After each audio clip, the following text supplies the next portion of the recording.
Duchess of Edinburgh wakes up before dawn for major engagement.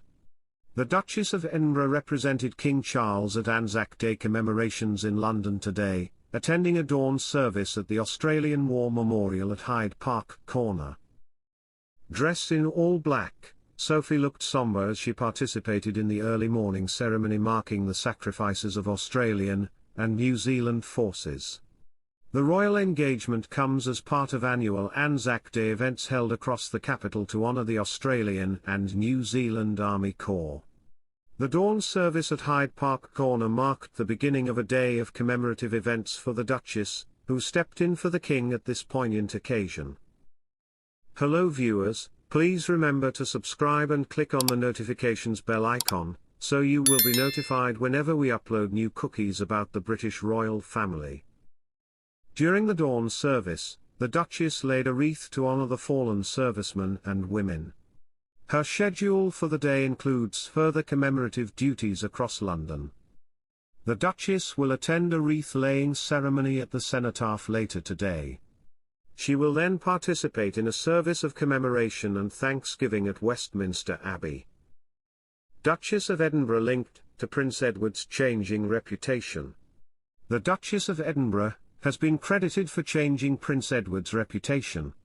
Prince Edward, the youngest child of Queen Elizabeth II and Prince Philip, has emerged as the fifth most popular member of the royal family according to recent YouGov polls, marking a remarkable transformation in his public image.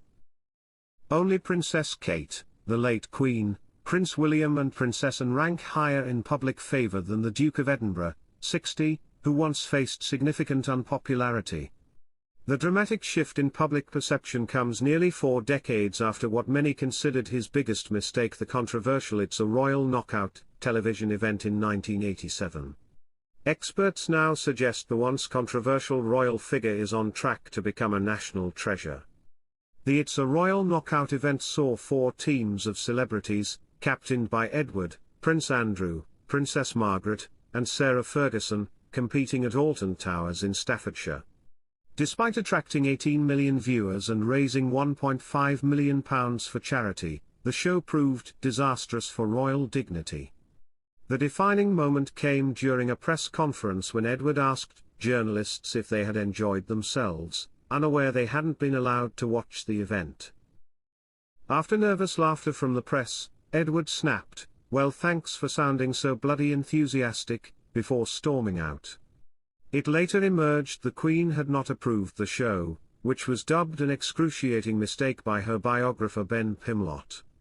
Edward's early controversies extended beyond the TV disaster, including his attendance at Cambridge University despite not meeting standard entry requirements. Another setback came when he dropped out of the Marines training program, leaving just a third of the way through the 12-month course. These incidents contributed to what royal historian Kate Williams describes as a lifetime of battling unpopularity. Edward has been battling unpopularity his whole life. He doesn't want to be in the spotlight in this way, Williams notes. Yet these early struggles would eventually give way to a remarkable transformation within the royal family. According to experts, Edward's marriage to Sophie marked a crucial turning point in his public image.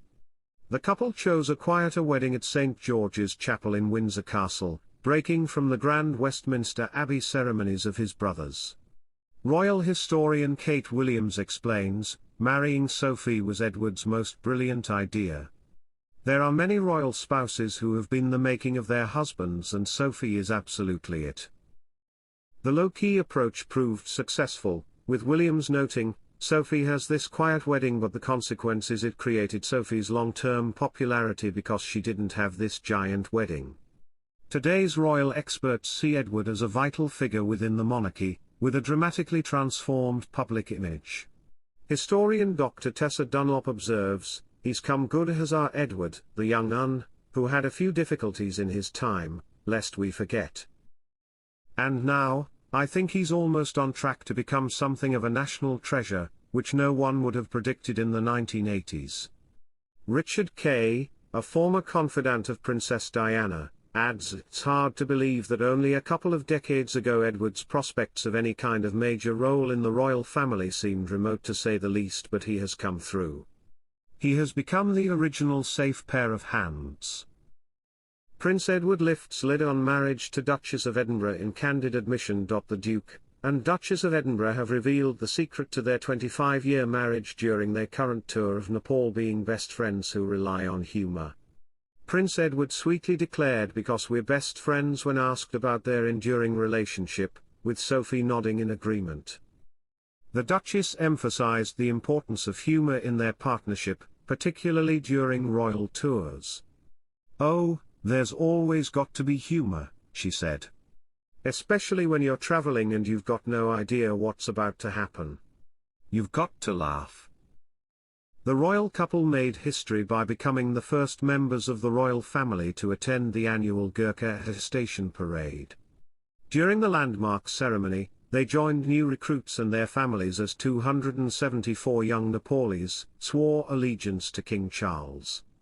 Prince Edward delivered an emotional speech to those present, saying, "Always remember you are a soldier in the British Army, but you are a son of Nepal. Be proud of both." The Duchess found the ceremony particularly moving, noting, "That moment they placed their hands on the table and they looked at the picture of the king, you could really see the intent in their eyes. It was very real and very tangible." During their visit to Godavari National Botanic Garden, the Duke and Duchess planted a magnolia tree near two historic specimens. The royal couple's tree stands just meters from those planted by Queen Elizabeth II and Prince Philip during their 1986 visit to Nepal. Prince Edward noted it was fascinating to follow in a long trail of family visits. Sophie revealed the couple's playful side, sharing that they maintain a friendly rivalry over their tree planting endeavors. "We've got a bit of a competition between the two of us as to, if we plant a tree, whose then does better over the years," the Duchess said. The Duke and Duchess expressed their hopes that their royal tour would shine a light on important organizations and causes. "There's some brilliant organizations and there's some brilliant people, who for the most time their work is unsung," the Duke said. He added that if they could shine a bit of a light on the work that they're doing and help organizations tell their story better, that would fulfill their aims. Prince Edward steps out for engagement a day after Sophie struck in the head with a golf ball. Prince Edward stepped out for an engagement a day after Sophie, Duchess of Edinburgh, was struck in the head with a golf ball. The Duke of Edinburgh, 60, travelled to Cambridge where he visited Wandlebury Woods, a day after his wife was hit by a ball at Legoland. Thanks for watching. Please don't forget to like this video and drop comments, and most importantly don't forget to subscribe and hit the notification bell so you don't miss anything.